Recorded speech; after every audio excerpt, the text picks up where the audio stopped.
Cruzeiro já treinou hoje na Toca da Raposa 2, dando sequência na preparação para o duelo contra o Uberlândia, o jogo quinta-feira, às 8 horas da noite no Independência. A comissão técnica traçando o planejamento dos 3 próximos jogos, 2 em casa pelo Campeonato Estadual e na outra quarta, dia 23 de fevereiro, Cruzeiro terá estreia na Copa do Brasil contra o Sergipe. É jogo que vale muito, vale R$1,5 milhão. Então tem quinta Uberlândia, Independência, domingo Vila Nova, Independência e na outra quarta o Sergipe na Arena Batistão em Aracaju. Acho que para quinta-feira tem a volta dos jogadores que são considerados titulares ou dos que foram preservados em tombos. Domingo pode ter uma mescla e depois na quarta-feira aí sim o que o Paulo Pessolano considera como o time ideal neste teste então na Copa do Brasil. Enquanto isso, mudanças vão acontecendo também no futebol de base. O Cruzeiro anunciou hoje o novo técnico do Sub-17, é o Eduardo Guanaducci.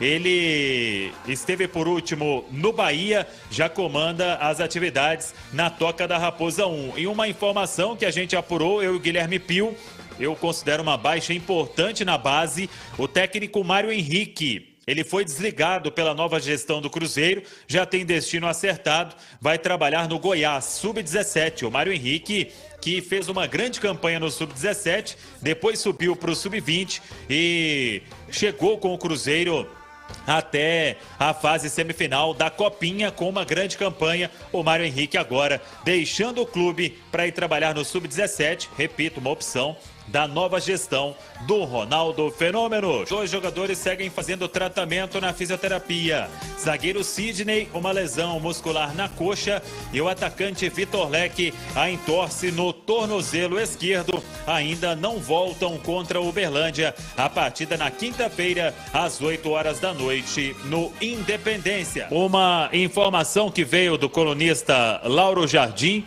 Jornal Globo, sobre uma notificação que foi feita pelo goleiro Fábio, uma notificação extrajudicial ao Ronaldo, cobrando uma dívida de 20 milhões. E nesta notificação, o Fábio diz que o Ronaldo, ele, ao pagar as dívidas na FIFA, ele acabou cometendo uma fraude à execução e prejuízo a credores, que deveriam receber antes da entidade. Aí, no caso, não é a FIFA, são clubes que o Cruzeiro deve também, que são credores, assim como vários outros credores. Mas vamos lá. A gente tentou e ainda tenta um contato com a parte do Fábio, com o advogado do jogador, para pegar as explicações ou a posição do goleiro Fábio sobre essa situação. Ele que teve a decisão da saída, o Cruzeiro fez uma proposta, tudo aquilo que todo mundo já sabe, isso foi definido no início de janeiro. E eu procurei hoje, eu desde ontem conversando com especialistas, o nosso Guilherme Pio também, e a gente tem uma palavra aqui no Rádio Esportes que é muito importante, que é do senador Carlos Portinho, porque ele é o relator da lei de clube-empresa, a lei que permitiu a transformação em sociedade anônima do futebol. Então, o senador está conosco na ponta da linha e a primeira pergunta, senador, é se você acompanhou essa informação, essa notícia, a notificação extrajudicial feita pelo Fábio ao Ronaldo, cobrando essa dívida, e a sua opinião sobre isso, senador? A discussão sobre a responsabilidade de quem assume o clube com dívida, ela vai ocorrer e o judiciário vai pacificar, né? Até por uma questão legal. Você deve, no início da ação, notificar da ciência, citar todos os envolvidos, inclusive aqueles que poderão lá na frente ser considerados sucessores. Achei a matéria um pouco sensacionalista, porque isso já vem ocorrendo em vários processos. Até o advogado Fabiano, se não me engano, do Cruzeiro, também já incluiu a SAF como responsável solidária. Agora, a legislação da SAF é muito clara, né? Essa responsabilidade ela só ocorre depois de 10 anos, que é o prazo para o clube pagar, alimentado pelas receitas da SAF, as suas dívidas. Então, se o clube pagar as suas dívidas alimentado pela receita da SAF, para isso ele vai apresentar um plano de pagamento no início da centralização das execuções, né? Não há problema nenhum, não vai haver responsabilidade depois de 10 anos que a dívida foi paga, que é o que todos esperam pelos instrumentos de mercado que só a SAF possui, ao contrário dos clubes de associação civil que não possuem os instrumentos que a SAF possui para pagamento dessa dívida no prazo de 10 anos. Então é uma questão processual, natural, né? Não há nenhuma novidade. Já vem sido arguído por outros credores a responsabilidade solidária, porque esses processos demoram, e se passar 10 anos e não for pagar a dívida, é verdade, haverá uma responsabilidade, na verdade, subsidiária pela lei da SAF. Então, acho que a matéria é um pouco mais sensacionalista do que realmente, porque já corre assim, já há essa discussão, né? Mas a lei da SAF é clara que eles têm um prazo de 10 anos para pagar as dívidas, e só no final dos 10 anos é que há responsabilidade subsidiária, né? E aí sim o Ronaldo poderia responder. Se ele vai estar desde o início no processo é outra coisa. Todos esses riscos são avaliados numa due diligence, né, para o levantamento da dívida quando o investidor aporta os recursos. São discussões jurídicas naturais e que a lei da SAF procura resolver, né, admitindo até depois de 10 anos uma responsabilidade subsidiária. Você vai entrar no processo agora, como é a ordem legal, ou se dá para esperar depois. Eu entendo até que é uma cautela dos credores, mas do ponto de vista do pagamento em si, ele está sujeito às regras da SAF. Ô, senador, essa notificação é uma notificação extrajudicial ainda, o que significa que ainda não virou uma ação na Justiça. E eu conversei com um especialista ontem, queria saber também o seu entendimento, e ele me disse o seguinte: isso é uma informação que o Cruzeiro ainda ele teve aquele pedido para centralização das execuções, para se elaborar um plano, e este plano ainda não foi homologado. E esse especialista, ele me disse o seguinte: se não existe ainda o plano de centralização das execuções, não tem como existir uma fraude à execução. Se não tem plano, existiria fraude à execução como? Você entende desta forma também, senador? Gostei que você pergunta e responde com toda a propriedade. Você está certíssimo. Em primeiro lugar, não há que se falar em fraude de execução porque não tem plano de credor aprovado. Em segundo lugar, esse valor, até o momento que eu saiba, ainda está na fase final de diligências para que seja feita a cessão das ações da SAF que o Ronaldo irá comprar. Então ele ainda nem é sócio, digamos assim, da SAF. Então esse é um valor que pode ser, provavelmente além, fora, na verdade, melhor dizendo, do que o valor que ele pagará à SAF.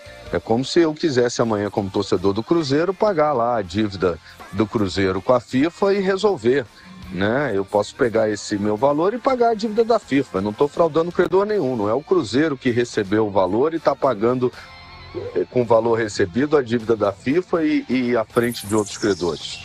Então é como eu falei, a notícia é muito mais sensacionalista, e você confirma quando diz que é só uma notificação extrajudicial do que algo que realmente configure alguma fraude ou algum fato concreto, né? Porque é só uma notificação. Ele pagando lá como qualquer torcedor poderia, se quiser, ir lá e pagar.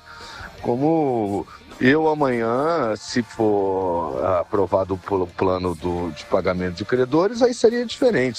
Se ele é sócio e paga, ainda mesmo assim ainda teria que ver a origem, né? Se ele pagou com os recursos que ele aportou na SAF, e aí sim são recursos da SAF, ou se ele pagou com recursos próprios. Isso aí, acho que há muita precipitação aí.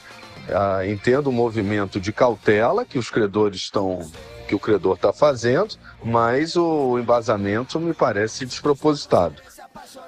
Ô, senador, para a gente fechar, o que você acha que a Justiça vai entender? Porque os clubes, eles tiveram, vamos dizer, esse benefício de lei de clube-empresa para continuar com a sua vida para honrar esses compromissos.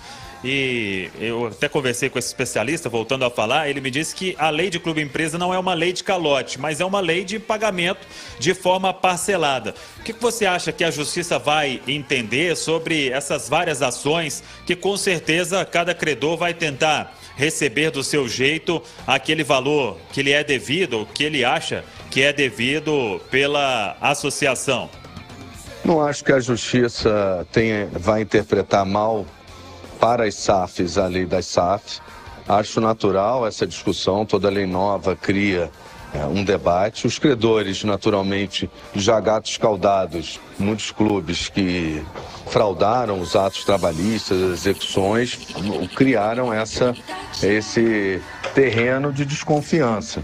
Eu penso o seguinte, se eu fosse o clube SAF, eu já faria um grande mutirão, né, assim que aprovar o plano de credores, para pagamento antecipado das dívidas, com os mecanismos que só a lei da SAF dá, a possibilidade de negociação com terceiros, etc. E se eu fosse o advogado dos credores, não adianta querer sufocar um recurso novo que está entrando, porque isso é prejudicial a eles, porque o que o clube tem hoje não é suficiente para pagar as dívidas.